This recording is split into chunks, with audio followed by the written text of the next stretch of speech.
Hi, I'm Kelly Monaco, and welcome again to Boys Toys Week on the History Channel. I'm in this body shop because it's here that cars, a boy's toys favorite, are made to look their very best. For the next few hours, we've got more than just cars. We're going to take an exciting look at private collections. Everything from motorcycles to sports memorabilia to military vehicles. We'll also show you Steven Seagal's guitars and 10,000 golf clubs that belong to Arnold Palmer. You don't want anything to stop you from missing it. It's coming up right now, only on the History Channel.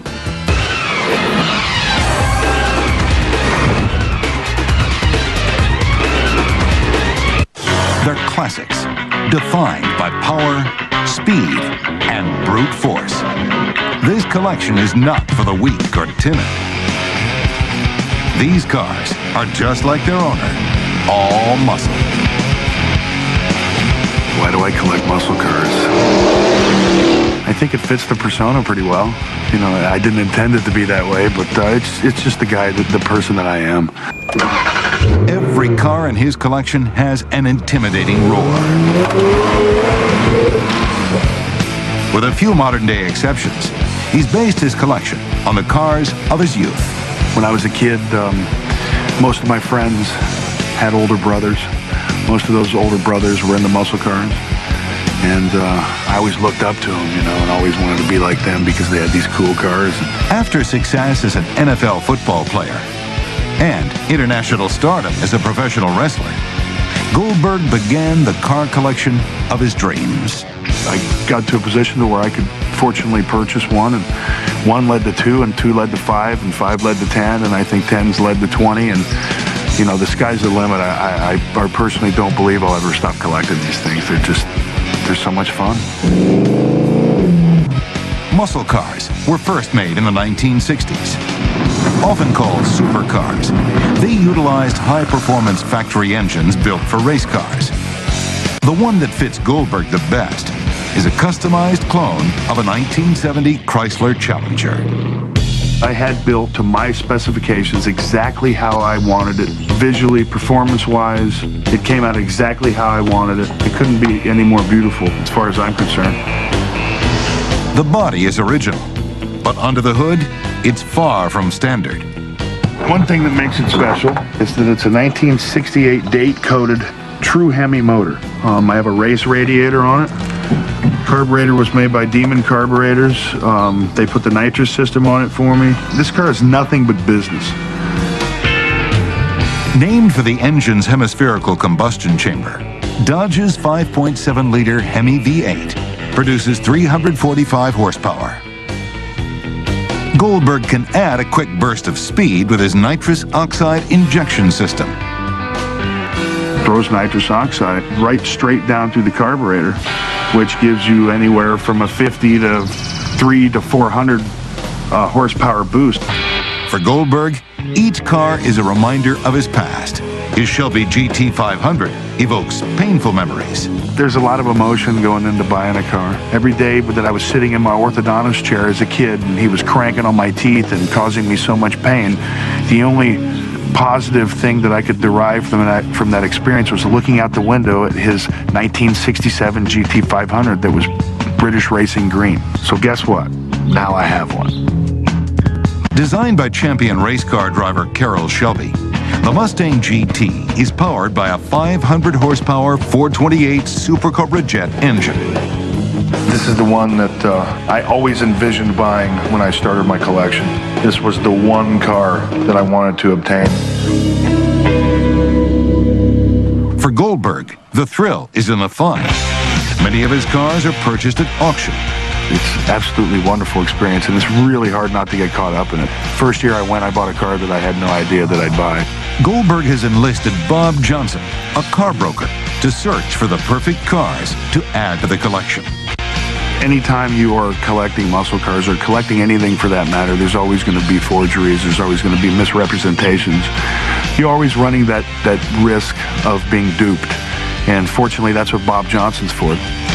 Johnson helped with the purchase of a 1968 Camaro Supersport Yenko for $106,000. It's a 4-speed 427, totally original car. 40,000 miles on it, clicked 40,000 when I got it in the garage. I put 13 miles on it since. It's just one unbelievably fast car. It was basically made to drag race. There were only 32 1968 Chevy Yankos made with a 427 engine. But that's not the rarest vehicle in the collection. That distinction belongs to the Lawman. The 1,000 horsepower 429 Superboss was commissioned by the military to teach soldiers how to handle a muscle car because of the growing number of racing casualties while on leave. Only 2 were ever made. One was crushed in transit. They were predominantly used in Air Force bases and aircraft carriers to make runs, do quarter miles or do eighth miles. Purchased at auction for $118,000, the Lawman is housed at the Muscle Car Museum in Tennessee. It is the only car in the collection he's never driven. Honestly, the only reason why I haven't driven it is because I've never seen it. When I see it, I guarantee you I will get behind the wheel and I will drive that thing. The most expensive car in Goldberg's collection is a contemporary one. If you want a Ferrari, if you're not on the list, then you have to wait. You have to buy a used Ferrari. Goldberg paid over $200,000 for the Ferrari Modena. The car is powered by a 3.6-liter V8 engine with a top speed of 185 miles an hour. Listening to it, smelling it, driving it is almost as cool as just sitting here looking at it. Like the Ferrari, Goldberg's 1959 Chevy Biscayne is painted his favorite color, black. That's a classic car, all you gotta do is look at the fins in the back. This is my beach car. Seems as if it'd be pretty cool with my surfboard hanging out the back of it. Goldberg is in the process of relocating his collection from Atlanta, Georgia to Southern California. A 15-car garage is being built to house all the vehicles. Even though he collects for pleasure, there is a business side to owning these expensive cars. I find that these cars definitely hold their value in good and bad times in the economy. They're powerful and complement his muscular physique. This is one collection that seems to fit its owner's persona perfectly. As the sun sets on a world champions collection in the West, it soon rises on the larger-than-life collection of Steven Seagal. He's an international action superstar, known for his martial arts skills and signature ponytail. But when this big-screen hero isn't on the set of his latest movie, you'll most likely find him collecting the things he loves. I have some of the best swords in the world. And I have some of the best guitars in the world. I think he's happy with both the guitar and sword in his hand. One at a time, of course. His passion for swords began in the country where he sought enlightenment, Japan. I came here in the late 60s, early 70s, and stayed here until about 1985. I came here to study the martial arts, Aikido, Karate, Judo, Jiu-Jitsu. Part of Seagal's martial arts training included the use of the sword. Once he began to master the weapon, he started his most beloved collection. I probably had 10 to 12 swords that were, within the history of Japan, amazingly important and significant.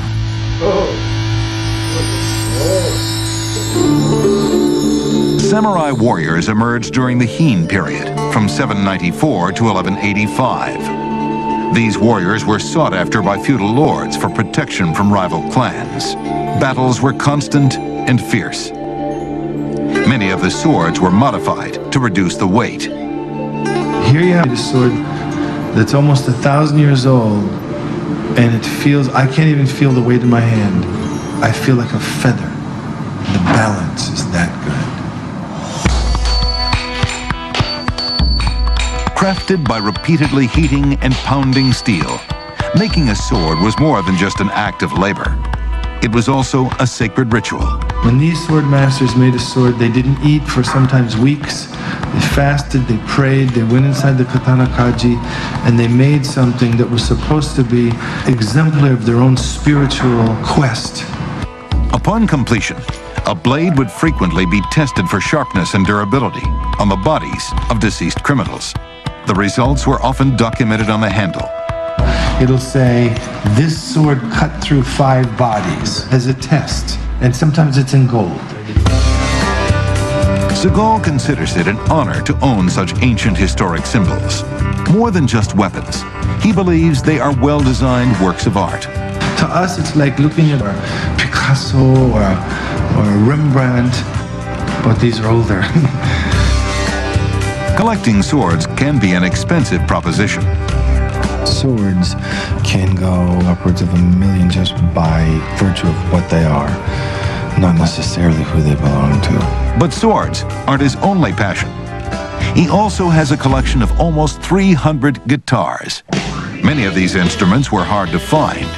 I collect guitars because I'm a serious player, and I've been playing since I was a child. And I love guitar, and I play all kinds of different music. Segal uses his collection in the studio and on stage. Unlike other musicians and collectors, he is willing to risk some of his most prized guitars by taking them on the road. I travel with these, I just don't let them out of my sight. Not only are the guitars rare, they're made more valuable by the artists who played them. Celebrity guitars have value higher than non-celebrity guitars that really doesn't relate to the value of the guitar as much as it relates to the aura of the celebrity who owned it or played it. The collection includes pieces once owned by Lenny Kravitz, Stevie Ray Vaughan, and Jimi Hendrix's Stratocaster. Jimmy had thousands of Strats, but he only had one jazz master since he became Jimi Hendrix. And this guitar is a real special feeling guitar. Segal loves rock and roll, but the roots of his collection are in the blues. It's the people who made blues come to life in the United States of America and all over the world. He owns 4 guitars from B.B. King, which all hold his signature name of Lucille. I don't have one favorite. There are certain sort of spiritual guitars that have tremendous spiritual meaning to me, like the Telly that Albert Collins used a lot. Albert Collins earned the name the Master of the Telecaster. And he himself put this kind of psychedelic sticker on here, and I think he was one of the greatest blues guitar players of our time. But Steven Segal believes that the birth of the blues is represented elsewhere in his collection. I was born and raised in the blues, and so if you really play blues, I think you have to be able to play an acoustic also. Segal owns many old acoustics, which are reminiscent of the blues. But some of the rarest and greatest acoustic guitars in Segal's collection are manufactured by Martin Guitars. I have a lot of old Martins, pre-war Martins. Segal's pre-World War II D45 is considered one of the best-sounding acoustic guitars in the world. It has the snowflake inlay on the neck, but it also has tuners that are factory tuners that are kind of gold. There's only a few of those in the world. You hear stories about the D45s in particular, a guitar that sold new for $225, trading in the market for anywhere between $100,000 and $150,000, depending on the condition. C.F. Martin started his guitar company nearly 2 centuries ago. Since then, they have successfully produced many of the finest collectible guitars known to man. The craftsmanship is impeccable. Taking over 2 years to build, the 1 millionth Martin is the rarest and most valuable guitar they have ever crafted. It has 30 rubies, 40 diamonds, and is surrounded by 18-karat gold. It's such a magnificent piece of art, you know. You can't argue with it at all. I mean, this is a museum piece. They're going to be, pretty rare. For Segal, judging the collectability of guitars is a matter of personal taste. I collect the different kinds of guitars, not necessarily for how valuable they are, but by virtue of how they look and sound and play.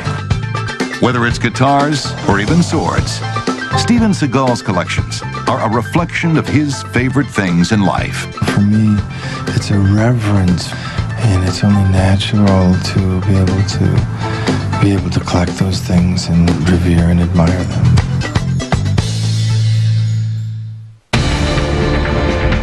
Along with guitars and swords, Steven Segal also collects Tibetan Buddhas. modern marvels, private collections will return next on the History Channel.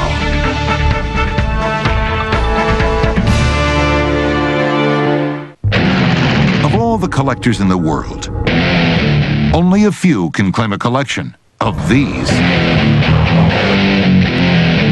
Airplanes, the classic kind.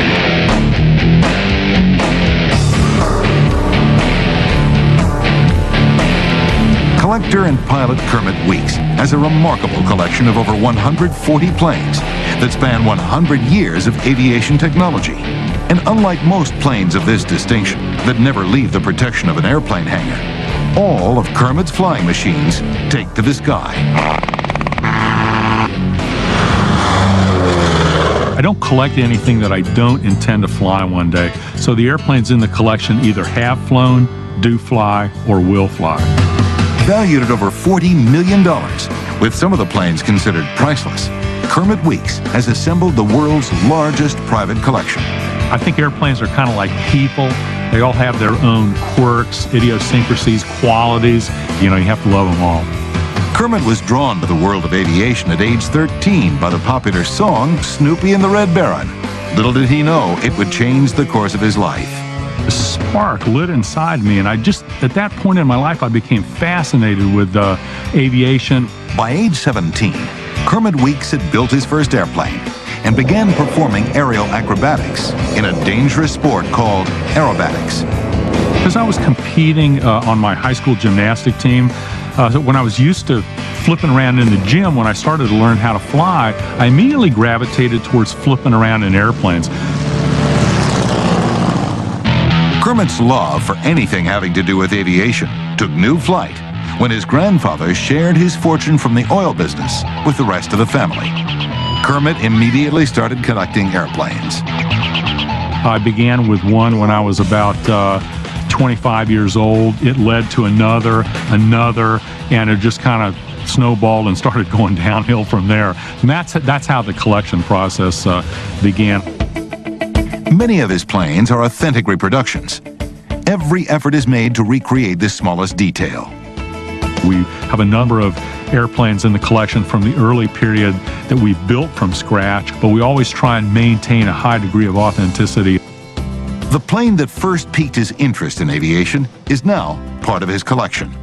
An exact replica of the triplane flown by the German World War I flying ace Manfred von Richthofen. Known as the Red Baron, Richthofen led a German squadron often referred to as the Flying Circus. The Germans painted their airplanes up in very gaudy colors. That's where they came up with the phrase the Flying Circus, because they used to move around the front on trains, and the airplanes would show up in pieces, kind of like a circus would when it arrived in town. Both World War I German aircraft in the collection utilize a unique engine. Normally the crankshaft goes around and is bolted to the propeller. On this particular engine, the crankshaft is fixed, the engine is bolted to the propeller, and the whole engine spins around with the propeller.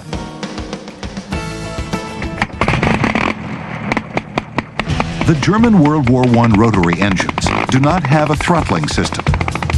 This makes for an airplane that can sound unsafe. The early ones were either full throttle on, or you would actually shut the spark off to the spark plugs. It's a very unique sounding engine. The pilot operates that with a button on the stick and a little 5-position switch on the side of the cockpit. If pilots managed to survive their mission, they then had to face the challenge of landing the plane. No airplanes built prior to 1929 had brakes. I ended up going off the side of the runway, and I put it up on its nose. I broke the propeller. This is a brand new propeller, so hopefully the next time I'll have better success. With a list of aircraft that reads like an aviation who's who, Kermit's collection is a tribute to the innovation and imagination of the pioneers of flight. I actually have major focal points within the collection, like the largest private collection of vintage World War I airplanes, the largest private collection of World War II fighter planes, the largest bomber collection in the world, the largest collection of British airplanes in the world. Many of the aircraft serve as a reminder of historic and heroic events, like the tiny single-engine plane that Charles Lindbergh flew as the first person to make a solo non-stop flight across the Atlantic. The original Spirit of St. Louis, of course, is at the Smithsonian Institute, and rightly so, although I'd love to have it in my collection. But we have the next best thing. We have a very authentic reproduction of the airplane with all the original size fuel tanks. One of Lindbergh's greatest challenges was where to put the 400 gallons of fuel he would need to complete the 33.5-hour non-stop flight. To keep the plane balanced as it emptied, the tank was placed at the plane's center of gravity, right in front of the pilot's seat, blocking his vision. So literally, Lindbergh is looking at 400 gallons of fuel when he's flying. They have two little windows on the side of the airplane, which he can look out of, and that's how you fly. Another famous replica is a plane that was destroyed while attempting to break the world speed record in 1931, the GBZ. Very interesting to fly. Probably looks more like a cartoon character than any airplane that was built. And they took the biggest engine of the day and made the smallest airplane around it. Probably one of the most recognizable airplanes of the early racing period. The historic Ford Trimotor was used to transport passengers from New York to Los Angeles in the early 1930s. A lot of people got the first introduction safe flying when the airline's in a Ford Trimotor. A lot of the cables for the control systems are actually outside the airplane. Amelia Earhart greeted this exact plane in the promotional film Coast to Coast in 48 Hours. That same plane also starred with Harrison Ford at the controls in Indiana Jones and the Temple of Doom. The Ford Trimotor was one of the safest planes of its day. But other planes in the collection flew for the safety and security of the world. The airplane that I'm going to fly today is a very rare airplane. There's only 4 of these early original airplanes in the world. Kermit's P-51C is one of the rarest original planes in his collection, valued at over $2 million. These deadly, fast, high-flying, fuel-efficient planes were named Mustangs and were flown during World War II by the Tuskegee Airmen, the first black American fighter pilots. Their reputation for protecting bombers is legendary for never having lost a bomber to enemy aircraft. This plane is painted in honor of pilot Lee Buddy Archer, the highest-scoring Tuskegee Airman. The symbols on the side of the plane represent his kills. It's so steeped in history. The performance is awesome. It was a state-of-the-art fighter at the end of World War II. I mean, this thing was built for a purpose, and it's a dream and a privilege to fly something like this. Another of Kermit's rare planes from World War II is a bomber with a notorious nickname, the Widowmaker. It's a Martin B-26 Marauder. They only probably have 7 left on the planet. This is the only one that flies. They had a lot of training accidents in this airplane early on, but it actually had one of the best combat records of any of the medium bombers in the whole European theater for the American bomber. The plane that used to drop 5,000-pound bombs during World War II drops a very different type of ammo today. We take it down to an air show in Fort Lauderdale once a year. We actually drop watermelons out of it today, so still bombing. Playing around on these planes can cost a pretty penny. With twin 2,000-horsepower engines, the aircraft consumes 160 gallons of gasoline per hour. It's expensive, but the reality is the airplanes are so expensive. If you have to ask how much it costs in fuel, you're not in the market to buy one.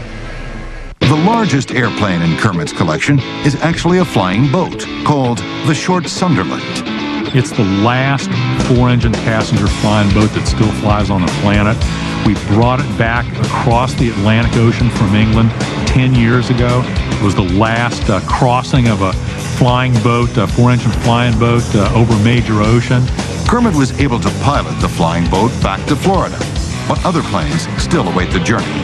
Actually, a lot of the collection is not here on site. I've got airplanes stashed around the world. Ultimately, we hope to house everything here in Central Florida. As amazing as the collection is, it was almost decimated when Hurricane Andrew struck Miami in 1992. The hangar was completely destroyed, completely fell in on all my airplanes. A number of airplanes outside were blown over a mile away. There was millions of dollars in damage, and most of the collection was not covered by insurance. There was about 30 minutes of tears and utter just disbelief, really, and then there was so much work to do. Most of the collection is now repaired. It's housed and displayed at Fantasy of Flight in Central Florida. The collection really transcends value and ownership to me, and I really hope I can use them in a way that can touch people in a profound way. Kermit's collection speaks for heroes in our history who never gave up, pushed their personal limits, and soared to their ultimate dreams. The B-29 Super Fortress is the biggest and most fuel-consuming plane in Kermit Week's collection. It consumes roughly 350 gallons per hour. Modern Marvel's private collections will return next on the History Channel.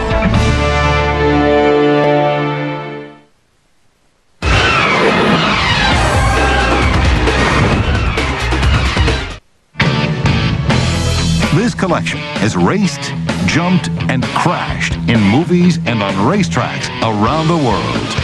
Motorcycles, more than 200 of them.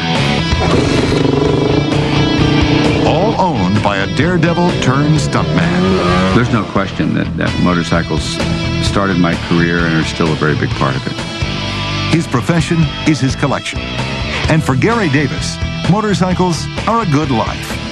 People say that I have a big collection of motorcycles, or they say this is a motorcycle museum. Truth of the matter is, this is just my toy box. Davis's giant toy box is a 9,000 square foot shop next to his Northern California home. The collection is relatively new, but he's been playing with motorcycles since he was 14. When I was a kid in high school, I had a 160 Honda, but if you were cool, you had a Gold Star, and I couldn't afford a Gold Star. The BSA Gold Star DBD-34 was the most advanced motorcycle engine of its time. It dominated racing during the 60s and was one of the last Gold Stars ever produced. I have a few of them, and I purchased this one recently. It's kind of rough looking, as you can see. All my Gold Stars are DBD-34, which is sought after motors. Even though while growing up he didn't have his dream bike, Davis had riding talent. You have to be subtle about the movements you make on a motorcycle and stuff, and for some reason it came fairly natural to me. All through high school, riding was just for fun. When he started racing, things turned serious. I got second my first race. He went on to be state champion. Soon, he was pro.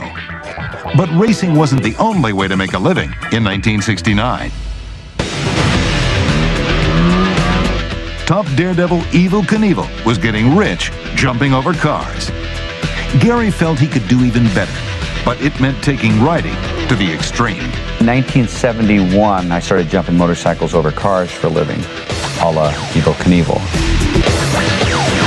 My partner Rex Blackwell and myself used to cross in the air, and on our third jump, we went for the world record and jumped 21 cars, beating Evel's 19-car record at Ontario Motor Speedway. The 1971 350 Honda Twin Davis rode to break the world record is still part of his collection. For a short time, Davis and Knievel continuously tried to outcompete each other. But when Hollywood came calling, Davis jumped at the chance to perform stunts in a movie about the legendary daredevil. They needed a stuntman to come in and jump 120 feet while they blew both ramps up. And it sounded like an exciting endeavor, so I joined the picture business. Gary thought he had done just about everything there was to do on a motorcycle, but the movie business forced him to do something he had always avoided. Doubling Knievel, I had to throw the bike away at very high speeds, but I've never ever really been hurt on a bike at all. I've never broken any bones on a motorcycle. To date, he has worked on over 300 movies and TV shows. Now a stunt coordinator and director, he's been able to employ his collection.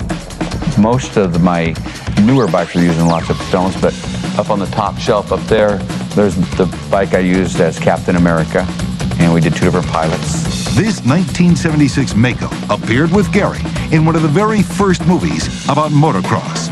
We built 5 bikes that were called Sidewinder 1s for a movie called Sidewinder 1, and I only kept the 1. Davis has also collected Evel Knievel memorabilia. No longer rivals. Today, they are friends. So I have, you know, his toys and his lunch boxes and posters and costumes and all kinds of stuff that kids would have had at that time.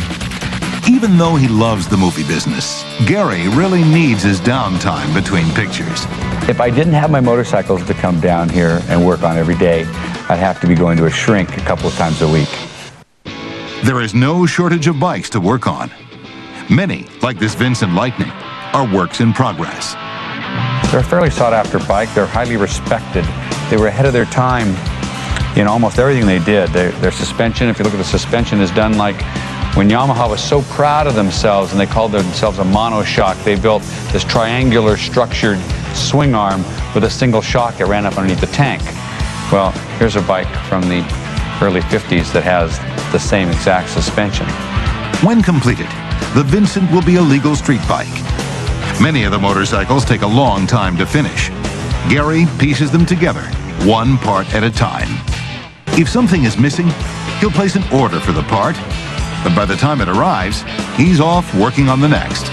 Most of the bikes I buy are in pretty rough shape, actually, because it's no fun for me to buy a restored motorcycle. That's somebody else's labor of love. When restoring a motorcycle, Gary is willing to make alterations that purists wouldn't like. On something like this Vincent, 90% of this bike is accurate to the era. However, I have aluminum wheels and stainless steel spokes, aluminum hubs, and things that it didn't necessarily have that I personally want in slightly later model carburetors. A true collector would diminish the points on my bike. Another valuable bike in Gary's collection is the 1965 Triumph. This is the most sought after of the stock Triumph frames. This is the frame that when TrackMaster first started, they designed all their geometry off of. Triumph prior to this year and after this year always had the forks raked out. Bike after bike, each one slightly different from the next. They almost all have one thing in common. In both motocross and in flat track, I'm 89. That's my current racing number. That's the number I rode when I was a professional racer. And then in road race, it was already taken, so I'm 890. And then in trials, I just run a number 2 on the front because that's the line that I run in the trials events. If he's not working on his collection, Gary can be found on the track, testing his motorcycles prior to a race. We'll go out and make a few laps and see if she still runs anyway. This is my little 350 Honda single, and it's in a TrackMaster frame, TrackMaster forks. And all my bikes have the kickstarters removed for flat trackers and my road racers, so I use this to start them so I don't have to push them all the time because I'm getting too old to run behind them, you know. So let's see if I can even get her to run.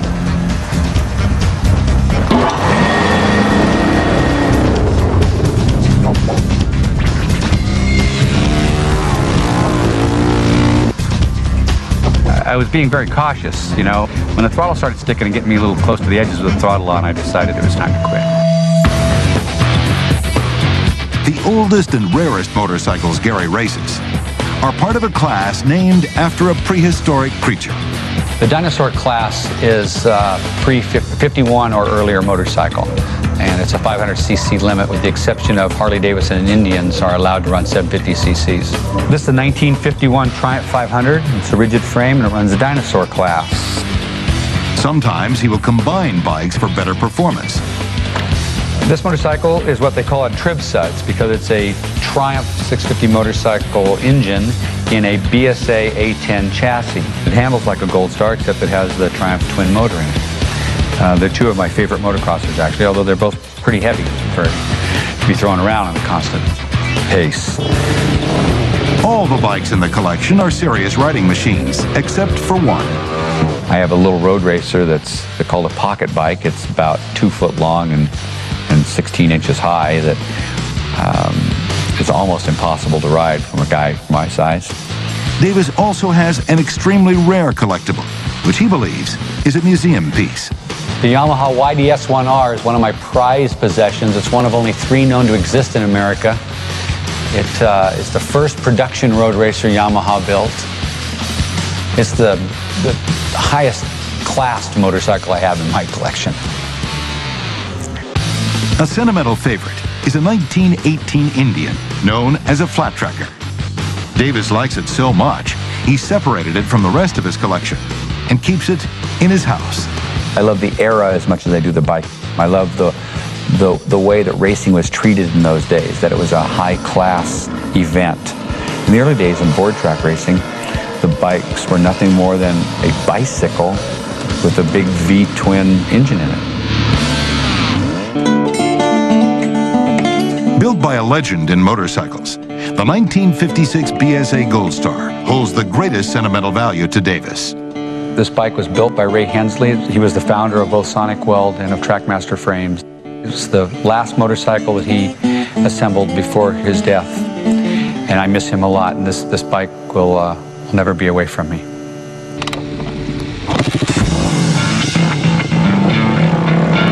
Davis does have a few modern bikes in his collection, but that doesn't mean they sit well with him. This is a Enduro model that I just used for playing around on the ranch. This is a modern bike, so it feels alien to me already. You know, I mean, it's a nice cush bike, but I'm not used to that. As long as Davis is around his toys, he feels like a big kid. I don't want to ever grow up.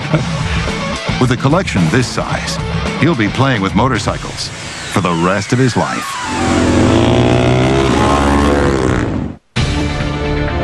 Gary Davis has broken his back and shattered his ankle while performing stunts for TV and movies, but he's never been injured while riding a motorcycle.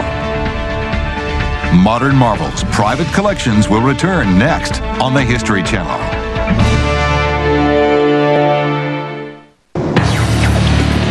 They're made to go anywhere, across land, over water, and through just about anything. Get out of the way. This collection is unstoppable. Some people say it's strange, but it's definitely boys and their toys. It's every boy's fantasy to play with toys like these. For Charles Burnett III, it's a dream come true.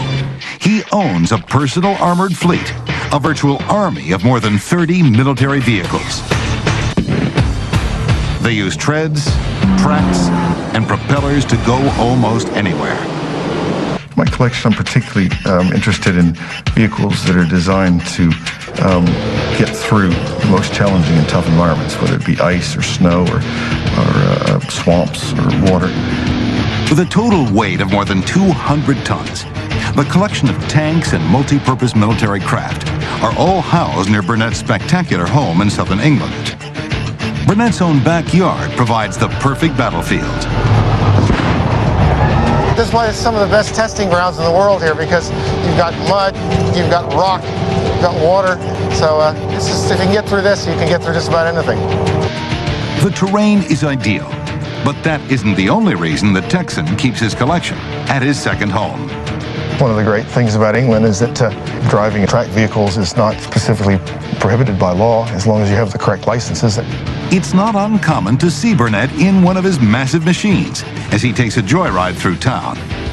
But not everyone in the neighborhood shares his enthusiasm. It's a pretty conservative area around here, so I bet a lot of people think he's pretty strange. But most of the people of my generation take him pretty much just as a bit of an odd bod who he's a bit wacky and he likes to have a good time. I'm considered a bit on the eccentric side, but as long as I'm not rolling over anybody's front garden, they're not going to be too upset about it. Burnett uses his war machines to go up, over, through, and into just about anything. For fun, he stages battles. Each vehicle in his collection excels in specific combat situations. If I was in a swamp condition and needed to travel fast, certainly the American Otter is the one I'd pick. The M76 Otter was produced from 1942 until 1953. U.S. forces utilized over 200 Otters during the Korean War. The vehicle carried up to 4 tons of cargo, but its thin aluminum plating made it vulnerable to attack. If you slam the brakes on hard enough, you can actually tip it right up onto its nose, and then it'll flop back down again. On land, Rubber tires and tracks power the Otter to speeds up to 30 miles per hour. In water, it can go just about anywhere, except for the open sea. That's for another of Burnett's military vehicles, the English-made Stalwart. It has four-wheel steering, six-wheel drive. It's a great cross-country vehicle. It swims with the help of twin jet drives, so you can get up to 6-7 miles an hour in the water, and it carries about 10 tons in the back. The Stalwart followed tanks into battle with supplies of ammunition and fuel. From the late 1960s to the early 1990s, the British Army utilized the Stalwart. It appeared in British campaigns in Belize, the Falklands, and Cyprus. So it may look like a submarine, but actually, in practice, you don't close the hatches because in case it does sink, you want to be able to get out again. Not far from his backyard, Burnett tests the Stalwart and other large amphibious craft in deep water that leads into the English Channel.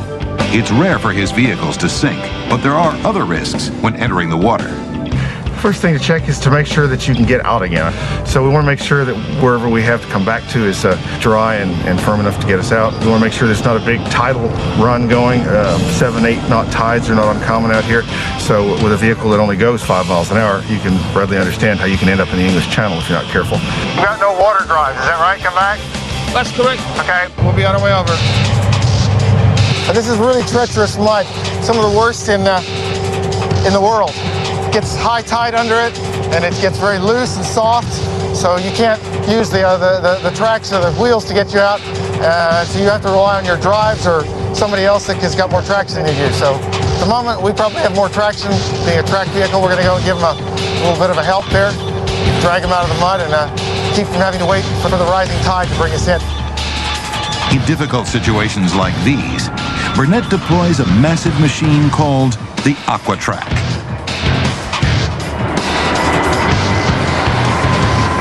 It's the only vehicle in the world with 7 stations. That means it has actually 7 wheels in contact with the ground. The later prototypes were actually made too wide to legally go on the road. This is legal by 1 millimeter on each side, as long as the yellow beacon is turning up the top. One of the rarest vehicles in Burnett's collection, the Aquatrack was never put into production. Only 3 were ever made. Diesel-powered, the Aquatrack has a top land speed of over 40 miles per hour. Most of the vehicles in Burnett's collection perform best on land, and the Snowcat was made to handle some of Mother Nature's worst conditions. The Snowcat was probably more designed to cover snow and ice than it was to be truly amphibious, but having said that, it will cross still lakes with relative ease. Utilized by the British Army in the Falklands and both Gulf Wars, the Snowcat moves across land at 40 miles an hour. Automatic transmission makes it easy for even a novice to drive. It's not armored, but it's very light, mobile, and agile, and gets up and down most banks. A surprising number of dry land military vehicles are capable of amphibious activity. Even this Jeep. This is a 50s era Jeep that we got from the Dutch Army. It was quite a capable vehicle. By the 50s, they developed a fording capacity. In fact, there's a lever on the dash that you can pull that pressurizes the differential in the engine to keep the water out. And with a snorkel, you can actually completely submerge the vehicle. With a weight of 17 tons, the Abbott self-propelled gun has a firing range of over 9 miles. Used by armies around the world, it can go just about anywhere in an emergency. It will actually float. There are poles that go around in these holders at the front, and there's a screen that goes on it. And with that, it has enough buoyancy that it will actually stay above the water, if you're lucky. Another tank, the Spartan, is effective on soft ground, despite a weight of 8 tons. It is also an armored vehicle, although not heavily armored, mainly used for reconnaissance and quick thrust behind enemy line, but not something that you want to get stuck in as the rocket-propelled grenades are going off. The Spartan can travel up to 60 miles per hour, thanks to a souped-up Jaguar engine. But that isn't the only vehicle in the collection associated with a high-performance automobile. The Ferret is powered by a Rolls-Royce engine. It's a fun vehicle to drive. It's light, it's nimble. It can take a crew of up to 3, and also able to drive it on the roads here, license it, as you can see, for road use quite happily. And as long as you take care not to get too many fender benders. For Charles Burnett, the vehicles are made to be driven, and he wouldn't have it any other way. But the machines aren't always the easiest to operate. This is something from the Eastern Bloc. The staple of their reconnaissance and scout cars were these Fugs. They also came armed, and they had an interesting characteristic. They have pneumatic wheels that will drop down to try and get yourself out of a hole that you might have got into. First built in 1968 for the Hungarian military, many Fugs are still used by Eastern European countries. Burnett purchased an extra just for spare parts. We can't understand a lot of the directions because they're all in Russian or Polish on the plates inside. Having your own armada can be a lot of fun, but at the end of the day, there's still work to be done. The salt water can corrode and just generally destroy. So as soon as we've been out in the salt water in the ocean, we try and spray it down with water, give it a good wash, try and get it as clean as possible. It's not easy to maintain a collection of vehicles from around the world. Burnett relies on his mechanic, Bruce Simpson. I'm mechanical by nature. I mean, I joined the Army at 16 and did 9 years in Royal Corps Transport. When I first started working for them, we had 2 vehicles. Now we're up to some 37, 38 vehicles. I'm responsible for finding them, and some say I'm responsible for getting them into trouble with them. When Simpson comes across a new prospect, they aren't competing against other collectors. It's the scrapyard. Tanks can bring $10,000 or $15,000 just due to the weight of their metal, whether or not they're running. So I'm always having to bid against people that are going to destroy the vehicle and just use it for scrap. Because of the way Burnett utilizes his collection, some of the vehicles end up at the scrap heap anyway. We ended up losing 2 vehicles, and the tide came back in, covered them over, so we had to report them to the Coast Guard as a hazard to navigation. Eventually, we did get them all winched to shore, although unfortunately, having had that much salt water, the vehicles were both had to be consigned to the scrap heap. Burnett's fascination with all the vehicles in his collection lies in their ability to multitask. Certainly is an element of entertainment there. They're very big toys, but more than that, they represent a lot of human effort that's gone into engineering a solution to a problem. I guess that's the thing I like the most. They can go where others can't. And for Charles Burnett III, there's no better way to get around.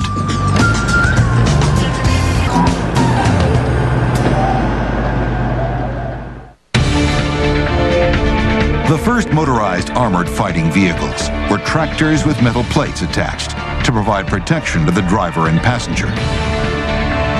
Modern Marvels Private Collections will return next on the History Channel.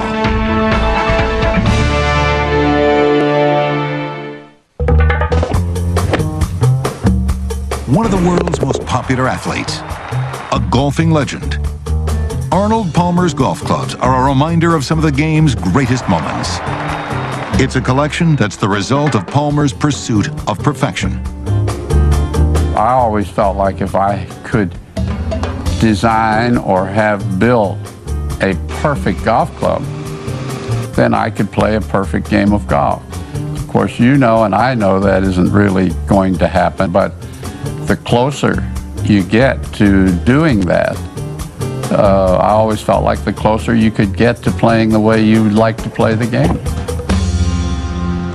Housed in Latrobe, Pennsylvania, near the course where he first learned to play the game, Arnold Palmer's ever-evolving collection contains almost every type of golf club imaginable. He's used most of them on the course, and he's applied his own personal touch. Some people like to read, some people like to do crossword puzzles. He likes to fill it with golf clubs. Palmer modifies his golf clubs in an effort to improve his game. It's part of a daily routine, and he wouldn't have it any other way. I spend 2-3 hours in the morning in the office and get most of my work done. Then a little time in the shop, fiddling with my golf clubs, playing with the golf clubs, fine-tuning them, let's call it. And then the rest of the day on the golf course, playing or practicing or doing something that I really enjoy doing. He absolutely lives, breathes, eats, sleeps golf. every day that's all he wants to do. When we have a string of rainy days, it's very difficult for him because he just wants to get out there and play. And what's good is, in the meantime, he can go back in the shop and work on some ideas that he's had for a while. When Palmer turned pro in 1954, most of the clubs he used did not have the benefits of today's scientific technology. Although performance was limited, he still tried to push the technological envelope. One of the changes that Mr. Palmer did to golf clubs a good bit was either adding or removing weight. This is a stock McGregor putter with no modifications to it. This is one where the weight has been added. You can see he has welded weight on the bottom and grounded it off to give it a nice smooth feel. There they are side by side. Most of the golf tournaments that I won over the years, the armor style or the blade putter was the putter I used, and some of those were probably about 80% weld, and because I had ground them down to the point where there was not much left. I think that that was some of the business that was fun for me. His shop has all the tools to tinker and alter golf clubs, including a shaft extractor. I'll show you how we do this. You just take this, lock it into place, and there's an epoxy bond that we use on the graphite. And I'm careful when I'm heating it not to heat it in one spot too much because that graphite will just melt. So I just touch it with a little bit of heat. That should do it. And then this is a hydraulic jack. It just pushes the head right off. There it is. And there's the shaft that we can now use and put in a new club. Another tool is the iron bending machine. It's utilized to change the lie angle of the club or adjust the loft. So what we do with this is grab a bending bar, lock it on the hosel, and you can bend this however you need to get it to the right lie and loft. And something that's interesting with Mr. Palmer is he can take a look at this club once he pulls it out of the machine, set it on the ground and say, well, it needs to be a half a degree higher in the lie angle. He doesn't even really use these gauges. The gauges are there for the novices like me when we're doing club work, when we need to have a number to go by. But he'll just be able to eyeball that and tell it if it's where it needs to be. Palmer has won 92 tournaments in a career that spans more than half a century. But with all the experimenting Palmer's done over the years, it's not easy to recall which clubs were making golfing history. We're asked constantly if we have, say, the putter that Mr. Palmer used when he won the 1960 Masters. The problem is he's constantly switching and changing clubs. I mean, he's actually won tournaments where he's used a different set of irons or a different driver every day of the round. During practice, he selects his clubs based on how they feel. And Palmer's always mindful of his first stroke off the tee. He's always looking for a little extra length. You know, that's the main criteria. Some of them may be a little bit more consistently accurate, but length is what he's primarily concerned with on his drivers. Even the most consistent parts of his game sometimes fail him. When Palmer doesn't play well, his army of fans, known as Arnie's Army, do their part to aid their favorite golfer. All he used to have to do when he was playing in a tournament was have a complaint about his putting printed in the newspaper, and immediately clubs would come in from fans saying, well, I read about your putting problems. I do great with this putter of mine. Why not? I'd like you to have it and try it. I think it'll help your putting. Putters sent by fans may not have improved his game, but they sure make for a colorful collection. Golf clubs that have been sent to me over the years go from rocket ships to bananas. And you think that may be an exaggeration, it's not. Some of the more fun putters that we've received, not just one, but 4 people came up with the idea of using hammers as heads for putters. We also have the whole line of foods. We have one made out of a piece of corn. There's a fish, hot dog, and a banana. We also have one that looks like a Campbell soup can, and from his friends at Pennzoil, of course, we have one that's a Pennzoil bottle. There are 2,000 putters and more than 10,000 clubs in Palmer's collection. If I have 10,000 golf clubs, I give 10,000 away too. A lot of the golf clubs have been sent to military guys that were overseas.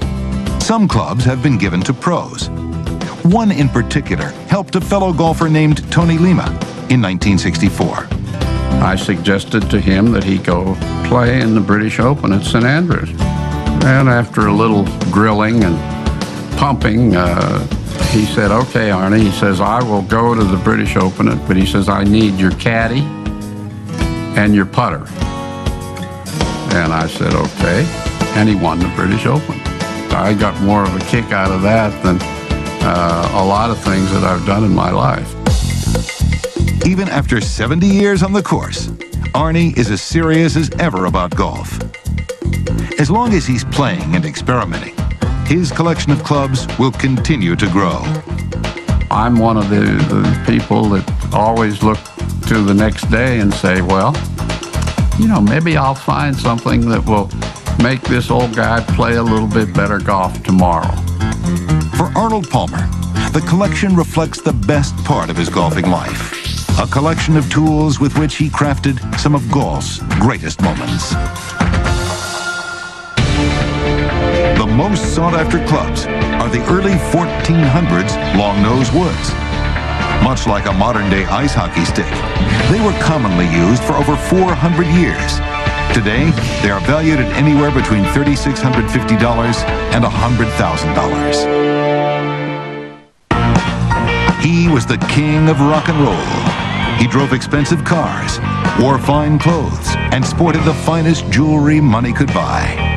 His everlasting stardom makes anything he possessed the most sought after of all collectibles. There are so many people infatuated with Elvis because Elvis transcends all races and religions. Billed as the world's greatest Elvis collection outside of Graceland, owner Chris Davidson has brought together memorabilia from the superstar's famous career. From blue suede shoes to Cadillac limousines, from jewelry to jumpsuits. If Elvis had it, Chris Davidson bought it. And it's all housed in the famed city where Elvis performed the most, Las Vegas.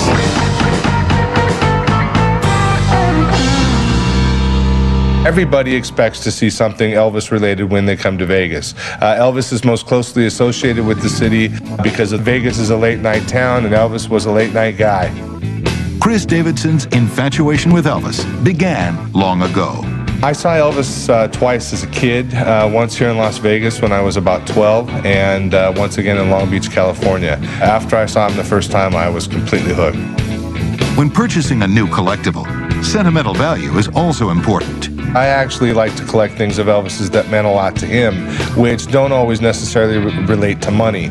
I have a piece that he gave to his father that's a poem, basically, that talks about how he's been to the top of the mountain and that he's had enough.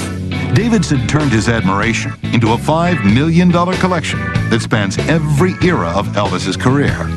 I bought my first Elvis piece at the '94 Las Vegas Hilton auction. It just went crazy from there. I just continued to buy items until I ran out of money. In 1954, Elvis recorded That's All Right, the first of 5 singles released by Sun Records. Destined for success, he hit the road playing small clubs throughout the South. This was Elvis's 1955 Cadillac limousine. Elvis slept in the back, he drove it, they put their equipment up on top. It's a very cool car. Elvis purchased the limo with the money he received when Sun Studios sold his record contract to RCA. Another car in the collection is Elvis's black Mercedes.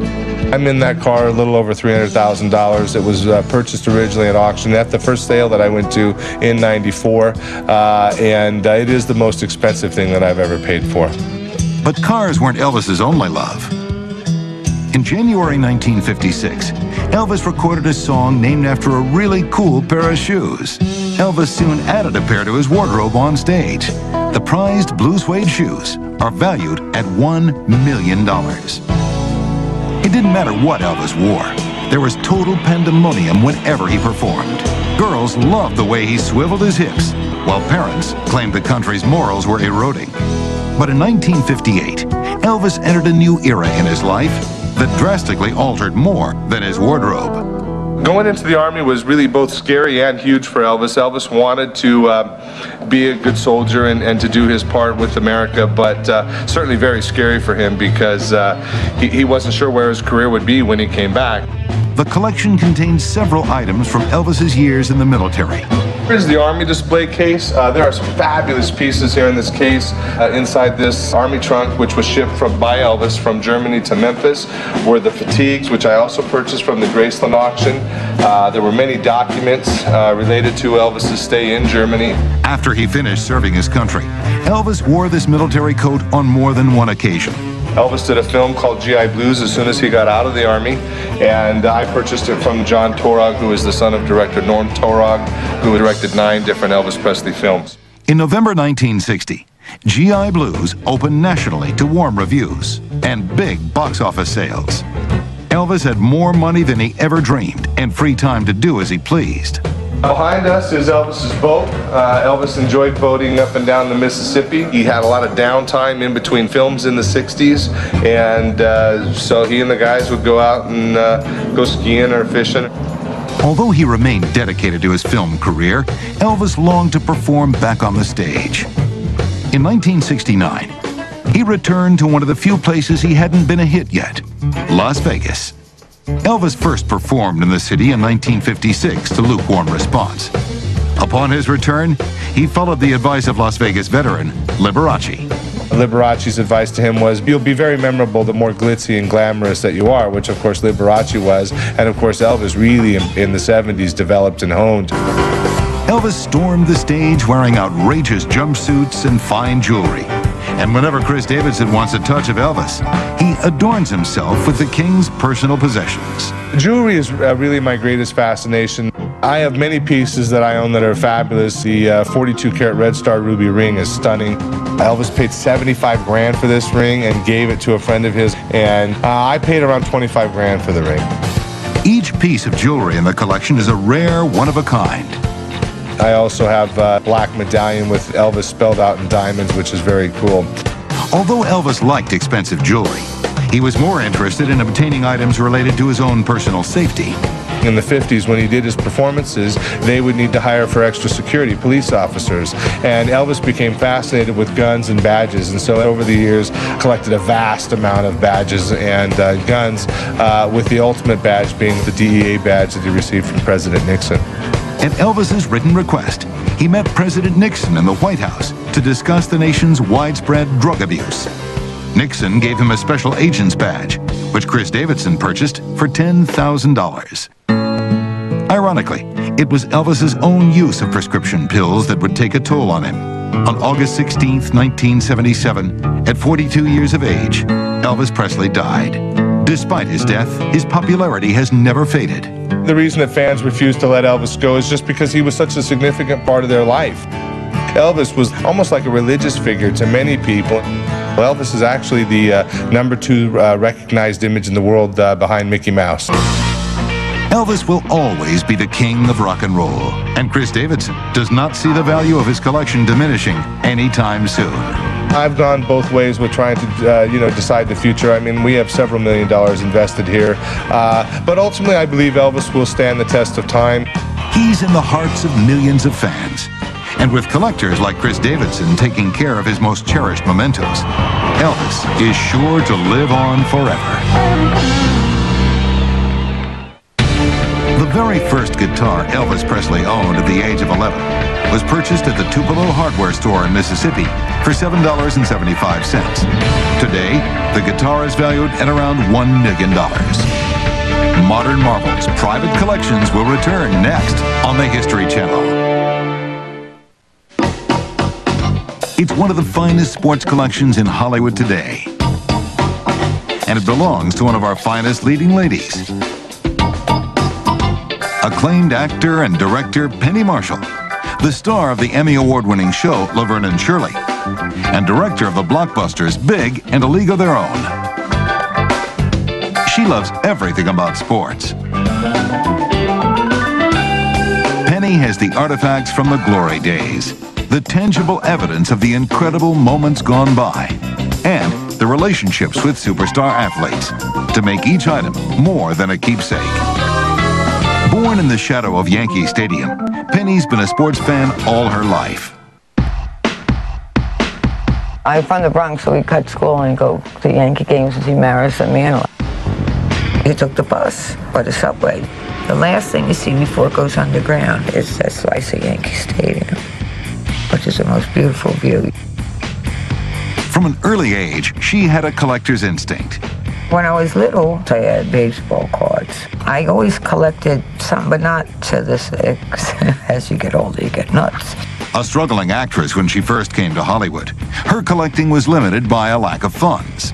But with the success of Laverne and Shirley, she was able to start her dream collection.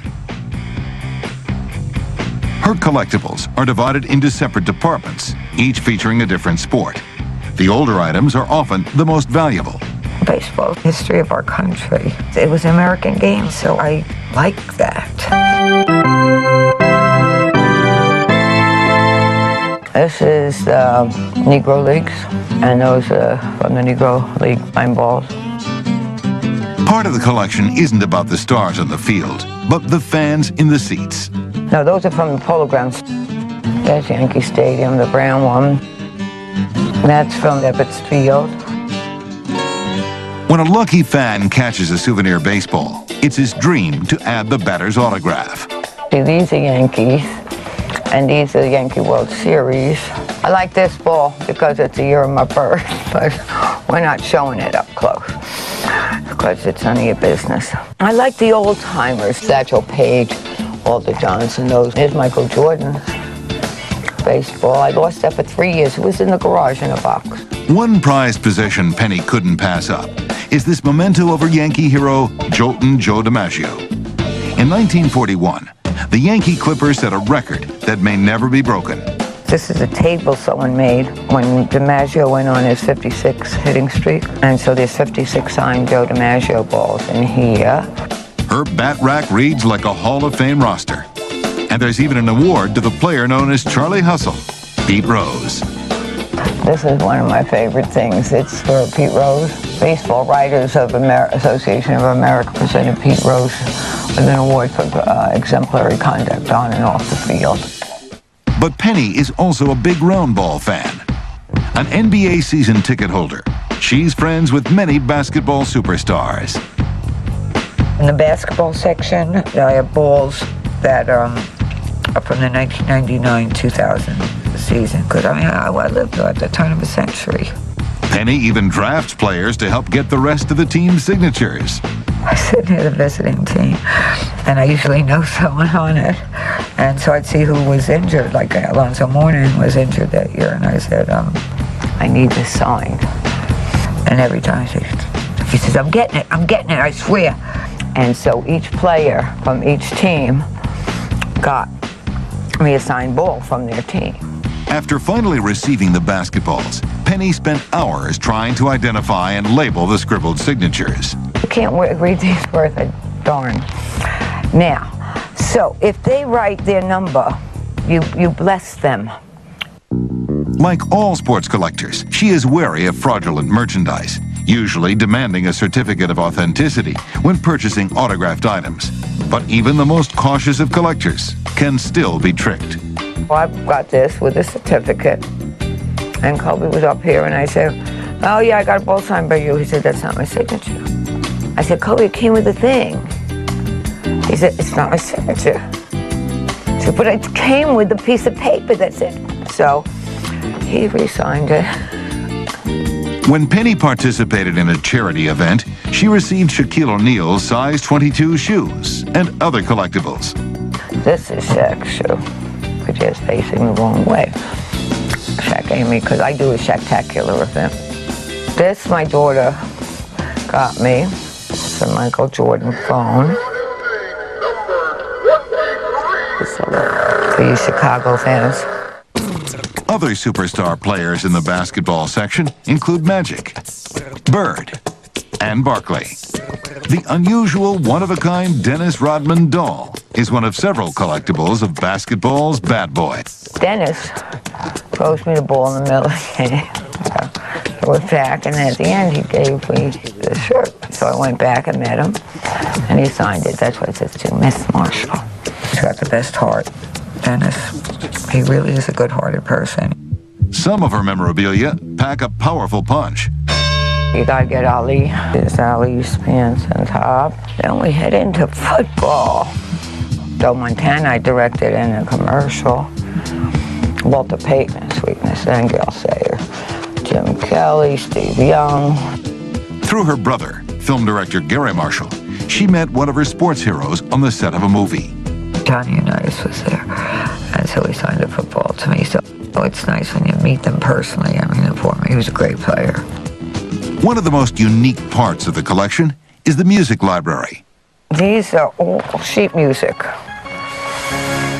to every baseball song ever written. So these are old. Old. I'm trying to see a date on something, 1885. So I think it's important that they know this team song. For all her love of sports, Penny regrets she never really participated. I wish I could have played sports. I wasn't quite encouraged when I was growing up. It wasn't something you were supposed to do.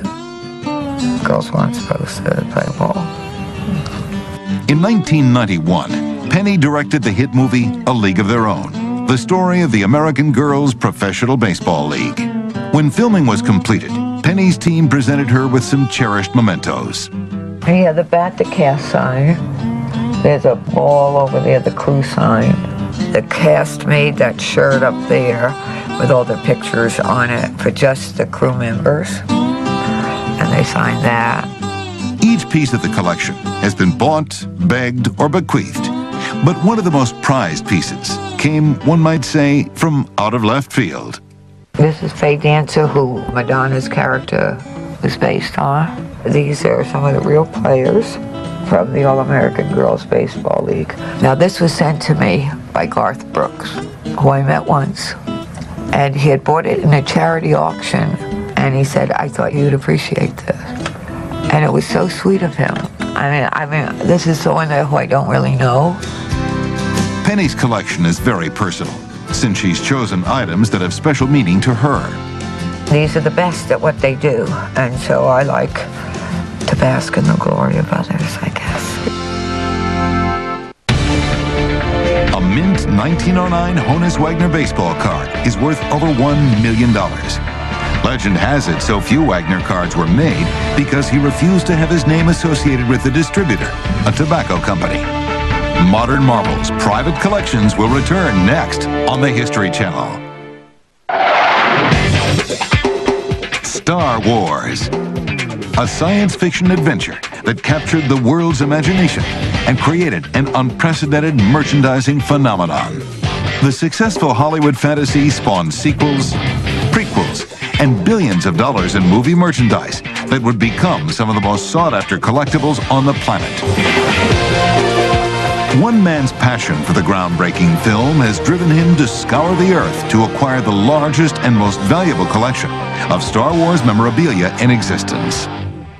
To think that I would have a 5,000 square foot barn filled with the Star Wars collection, no, not in my wildest imagination. Steve has well over 100,000 pieces in his remarkable collection. It's made up of toys, posters, trading cards, action figures, and movie props. His collection is irresistible and can't help bring out the kid in anyone. Would you believe this is a real lightsaber? Well, not exactly. There aren't such things as real lightsabers. This is a great prop replica from a company called Master Replicas, and you can actually make it work. Now, back up, please. This is only for pros.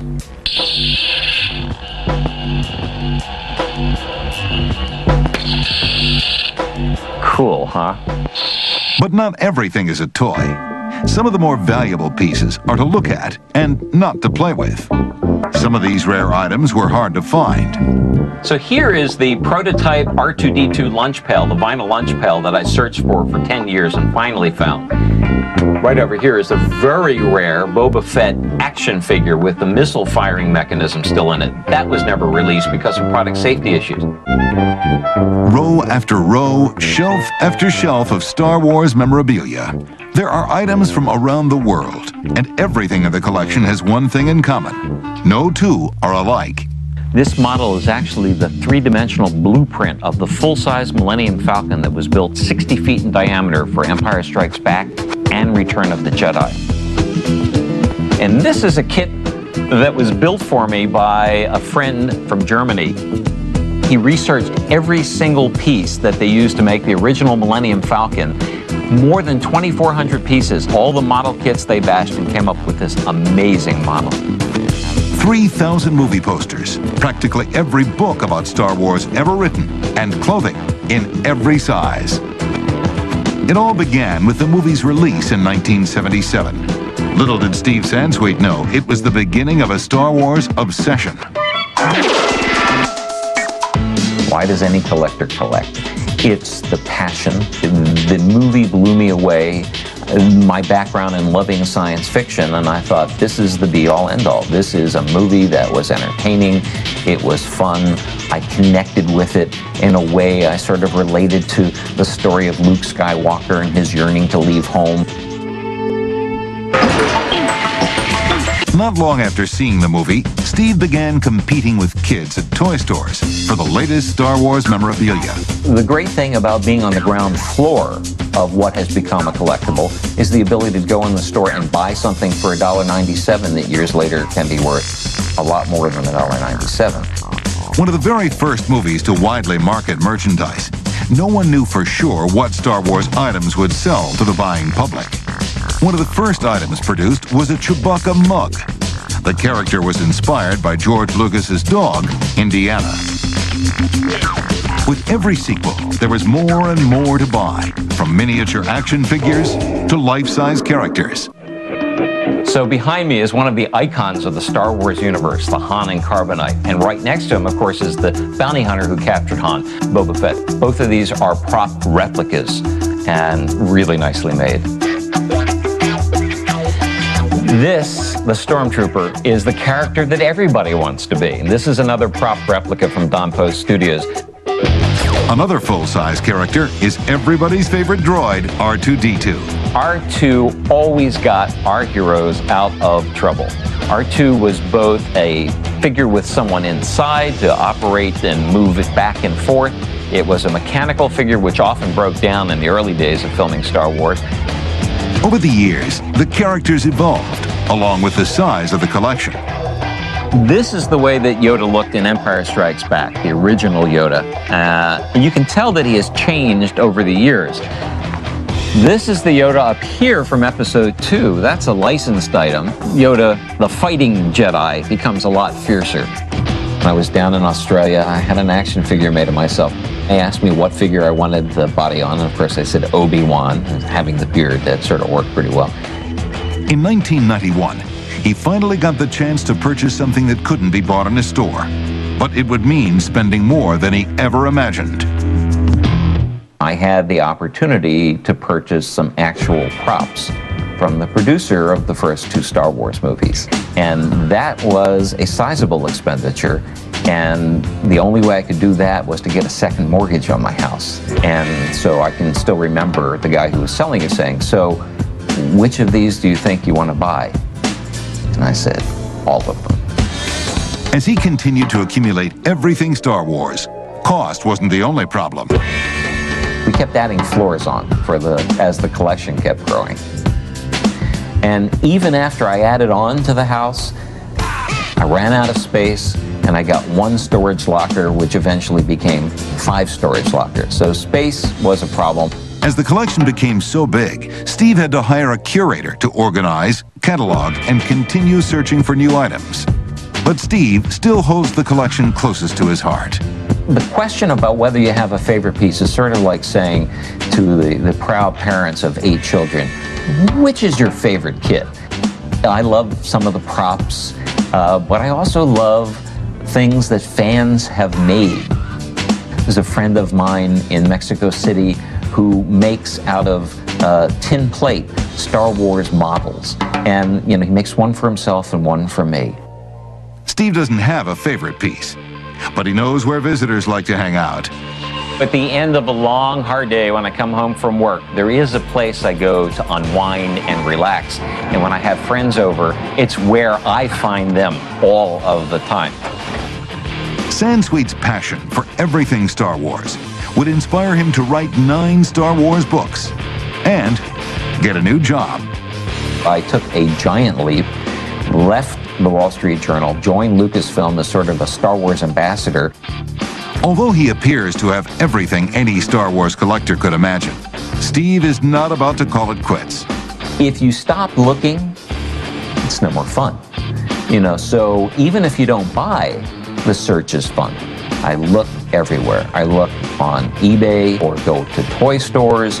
I have friends all over the world who buy for me. I'm what you call a completist. I want everything that's made of Star Wars, anywhere in the world. For most, collecting is an escape. But for Steve Sansweet, Star Wars is more than that. His collection is a part of his identity.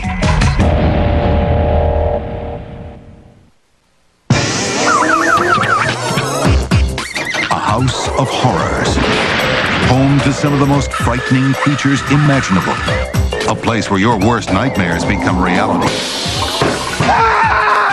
It's a collection of the dark and scary. But to owner Ron Singer, it's a startling good time. No one has a haunted attraction as a collection, as a private collection. Ron Singer collects creepy creatures. My piece here is actually one of my first pieces I ever bought. It's called the Electric Frankenstein. His personal house of horrors is home to over 30 mechanical monsters worth over $300,000, with names like the Burning Ballerina, the Butcher Pig, and Flying Ghoul. No one knows what evil is waiting to surprise, shock, and horrify. We have an old lady that comes down a flight of stairs sitting in a wheelchair. I have a 15-foot monster demon that bends down and opens his mouth and tries to swallow you. By day, Singer is a pediatric dentist. Hi guys, how are you? It's time for your appointment, come on back. His office is packed with fun-filled memorabilia and pop culture to amuse his patients and parents. Should we check it out, see if he's going to speak? Go to the dentist! They're prepared to be frightened, not by Dr. Singer's drill, but with their exclusive annual invitation to Moeller Manor, Singer's personal haunted house located nearby. I share this Moeller Manor twice a year for charities, for the community, and we'll see in a weekend, we'll see probably 5,000–6,000 people come through. And usually they're running out screaming, or they're crying, or they're laughing. The collection is contained in a 5,000 square foot haunted warehouse and is filled with Dr. Singer's toys. I consider Moeller Manor to be my hobby, my passion, my obsession. They're my private collection. 15 years in the making. Many of the pieces at Moeller Manor have been difficult to find. It's a storyline, so it's quite particular of what I'm looking for, and it's a very slow process. Once showpieces have been bought, they are then strategically placed for maximum fright. I've had people walk through 3 or 4 times, and every time they walk through it, they say, geez, I didn't see that the first time, or I didn't see that the second time. It's because to sit and really take it in, you'd have to stand in one room for a good 10–15 minutes, look at it, enjoy it, and take it all in and move on. All who dare to enter know this experience is better than any haunted house. The planning also in the design for Moeller Manor was everywhere you turned, there was something to stimulate your senses. Singer hired a professional production designer to create detailed sets around each piece of the collection. The jail bars, believe it or not, were created out of PVC pipe that were painstakingly hand-painted. This full-scale maze combines both synthetic and natural materials. We have one large tree that's actually a cave you walk through, and that, believe it or not, stands 20 feet tall, and that's all carved by foam. And the leaves and mushrooms that come out of it are all real. Special effects make the experience all the more convincing.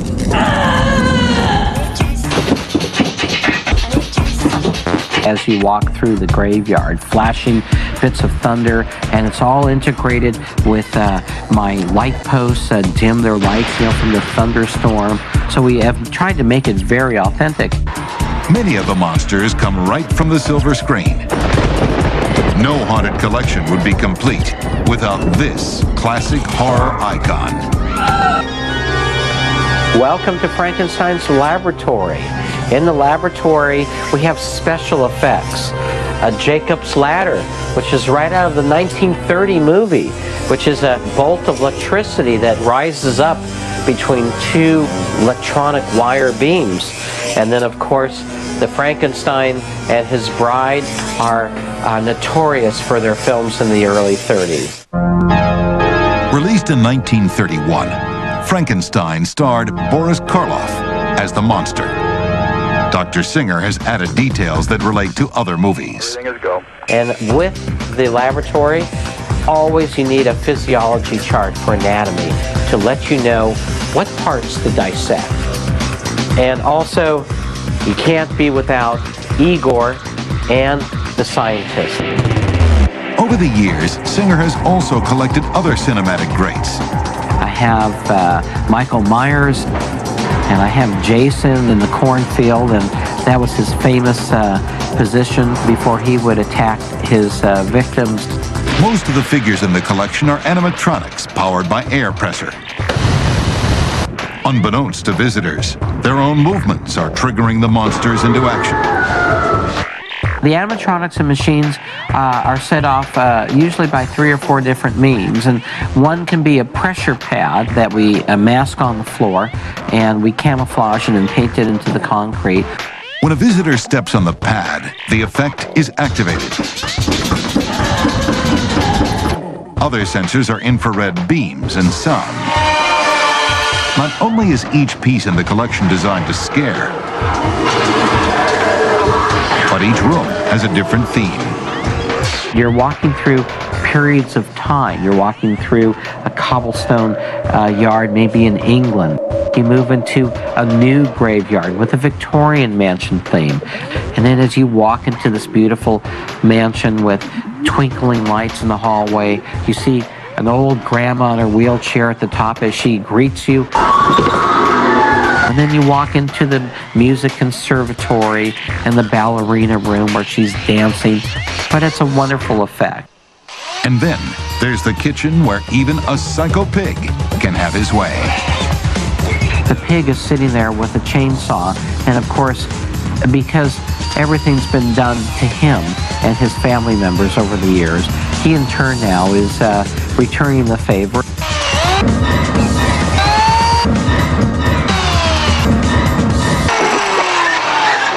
When Dr. Singer finds a new piece for the collection, he doesn't hesitate to make the purchase.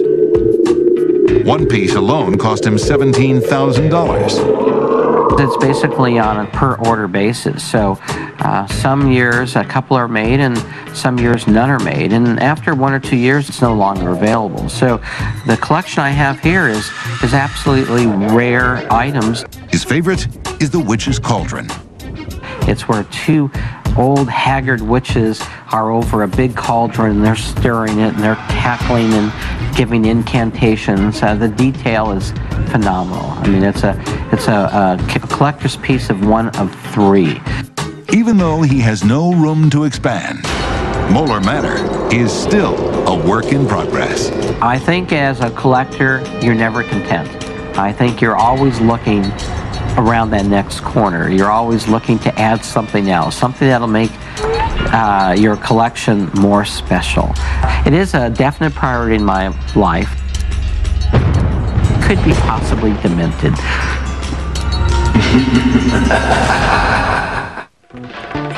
Kelly, you're on. Oh, hi. Sorry about that. Just helping the guys out here in the shop. Hope you enjoyed that look at private collections. Be sure to join us next time when we hit the highway for an exciting look at more boys' toys. For the History Channel, I'm Kelly Monaco. Thanks for watching. Oh, your car is done. You fixed it? Yeah, I can do more than just dance, you know.